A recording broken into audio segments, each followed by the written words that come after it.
je dirais que c'en est l'essentiel. Vous traitez 80% de tout le travail d'espionnage. Vous êtes 7 fois plus important que la CIA. Nous n'aimons pas nous en vanter, Will. Mais vous avez tout à fait raison. Alors, en ce qui me concerne, la question n'est pas pourquoi travailler pour la NSA. La question est pourquoi pas. Pourquoi je travaillerais pas pour la NSA? Ça, c'est une colle. J'ai essayé d'y répondre. Disons que je travaille à la NSA et qu'on dépose un code sur mon bureau, un code réputé inviolable. Mettons que je tente ma chance et mettons que je le déchiffre. Là, je suis très content de moi parce que j'ai bien fait mon boulot. Mais c'était peut-être le code de l'emplacement d'une armée rebelle au Moyen-Orient ou en Afrique du Nord. Et une fois qu'on a repéré le lieu, on bombarde le village où les rebelles se cachent. Et 1500 personnes que j'ai jamais vues, qui ne m'ont jamais rien fait, sont tuées. Et les politiciens, ils disent « Envoyez les marines s'assurer la sécurité parce qu'ils en ont rien à foutre. C'est pas leurs gosses qu'ils envoient se faire descendre. Comme eux, ils sont jamais allés au feu parce qu'ils étaient tous planqués dans la garde nationale.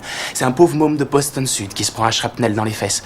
Et il revient pour apprendre que l'usine où il travaillait s'est exportée dans le pays d'où il vient d'arriver. Et le mec qui lui a filé le shrapnel dans le cul, c'est lui qui a son job. Parce qu'il bosse pour 15 cents par jour sans pause pipi. Maintenant, il comprend que la seule raison qu'il y avait de l'envoyer là-bas, c'était de mettre en place un gouvernement qui nous vendrait le pétrole pour pas cher. Et bien sûr, les compagnies pétrolières exploitent le conflit qu'il y a eu pour faire monter leur prix et se faire du même coup un beau petit bénéf. Mais ça aide pas mon pote qui travaille pour des clous. Ils traînent un max à livrer le pétrole, bien sûr. Peut-être même qu'ils vont employer un alcoolique comme capitaine, un buveur de martini qui s'amuse à faire du slalom entre les icebergs, jusqu'au jour où il en frappe un, le pétrole se déverse et ça tue toute vie dans l'Atlantique Nord. Alors là, mon pote est chômeur, il peut pas se payer de voiture et c'est à pied qu'il se cherche des jobs. Ce qui est pas marrant parce que le shrapnel qu'il a eu dans le cul lui a filé des hémorroïdes. Et puis en plus, il crève de faim parce qu'à la soupe populaire, on lui propose comme plat du jour de la morue de l'Atlantique Nord avec de l'huile de moteur. Alors qu'est-ce que j'en pense? Je vais attendre une offre meilleure. Je me dis, putain, je ferais peut-être aussi bien de descendre mon pote.